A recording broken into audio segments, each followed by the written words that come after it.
From historic taverns that survived the American Revolution with only a few bullet holes and some extreme paranormal activity, to classy wine stops where the vino is primo and the spirits might just give you a bit more than you bargained for. Are you ready for our second list of picks for some of the most haunted bars in the United States? Number 5. Tao, Chicago. Tao, Chicago, located off North Dearborn Street in none other than Chicago, Illinois, is a bar, restaurant, and nightclub set within the former home of the Chicago Historical Society that was previously known as both the Excalibur and as the Castle. Initially, the site played home to a building housing the society until it burned to the ground in 1871 in the Great Chicago Fire, with our current building being constructed in its stead in 1892 and opening later as the Chicago Historical Society in 1896. The Historical Society would occupy the property until 1931, when the building was purchased by the Chicago office of the Works Progress Administration. It would go on to serve several other purposes over the following years, until eventually the structure was transformed into a nightclub in 1985, opening at first as the Limelight and later reopening in 1989 as the Excalibur. The Excalibur operated until 2012,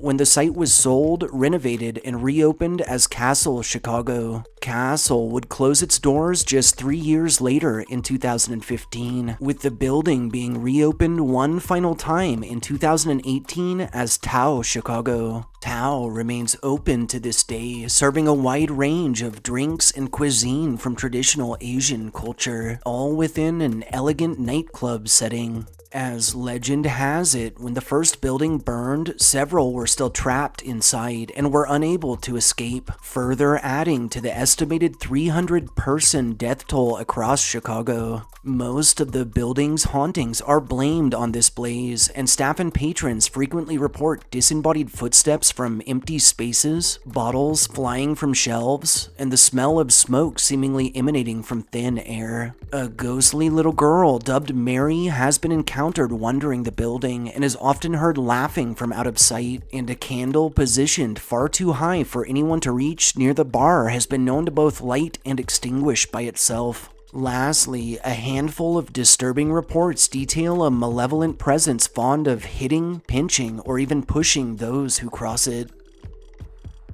Number 4. La Carafe.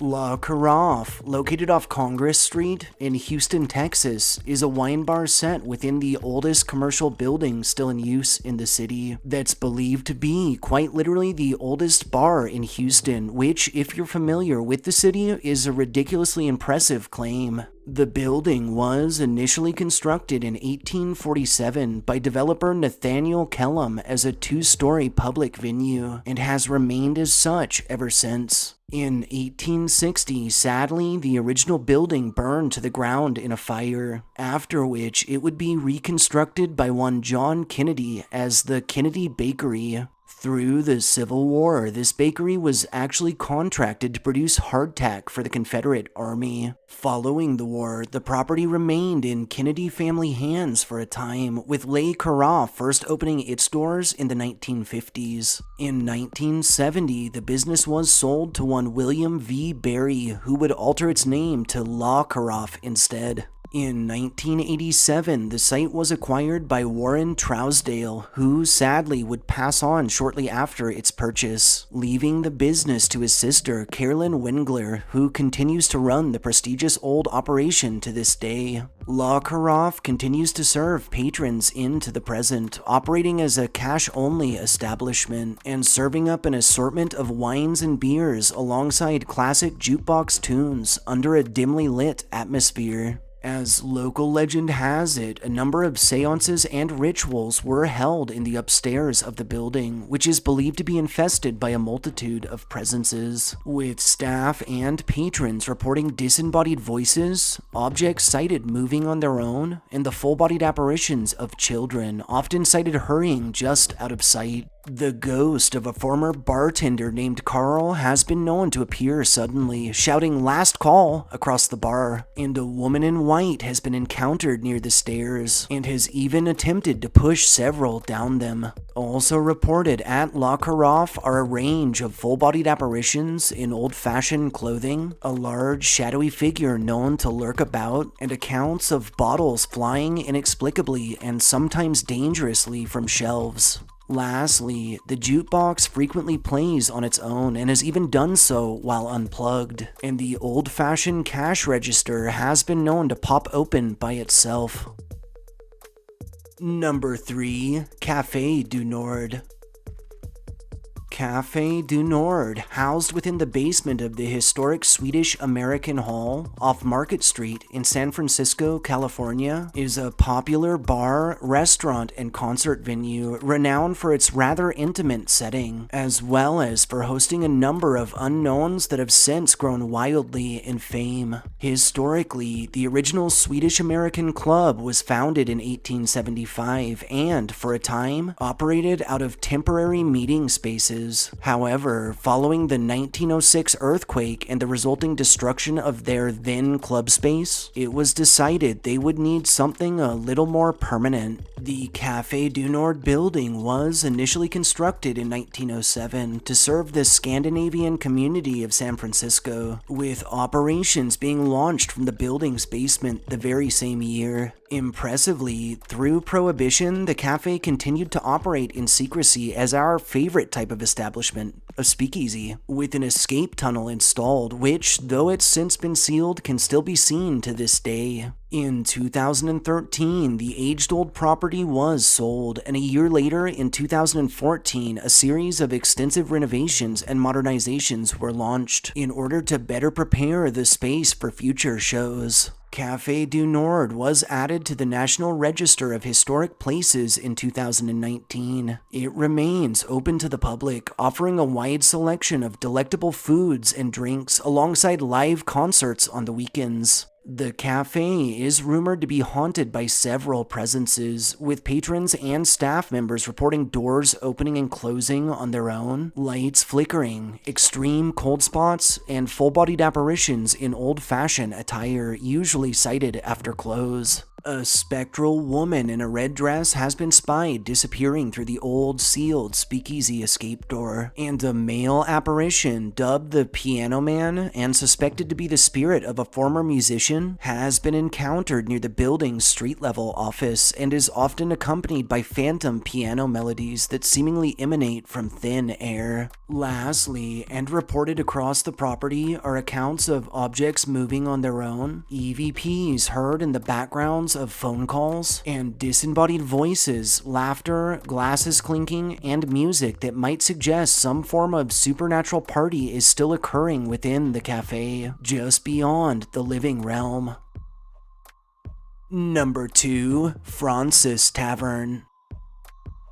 Fraunces Tavern, located off Pearl Street in New York City, New York, is a historic tavern, restaurant, and museum that's housed within the oldest building in Manhattan, that's infamous for the role it played before, during, and after the American Revolutionary War. Historically, the first structure on site was a house built by then New York Mayor Stephanus Van Cortlandt in 1671. Van Cortlandt would later pass this property on to his daughter Anne and son-in-law Stephen Delancey in the year 1700. The Delanceys would utilize the lot to construct our current building in 1719, first as a family home. In 1762, the family would sell their property to Samuel Fraunces, who would promptly convert it into a tavern he called the Queen's Head, which, before the American Revolution, would actually serve as meeting space to the Sons of Liberty. Towards the end of the Revolutionary War, in 1783, the building would house negotiations between British and American leaders. In the same year, following the evacuation of British troops from New York, George Washington would give his famous farewell speech from within. Sadly, through the late 19th century, the prestigious old structure was damaged in several fires, but was promptly rebuilt each time. For a short and scary duration, in 1900, the site was actually actually set for demolition, but fortunately was saved. And in 1907, the Fraunces Tavern Museum would open on the second and third floors. The Fraunces Tavern remains open to this day, offering lavish dining and drink options while also showcasing the building and area's extensive histories.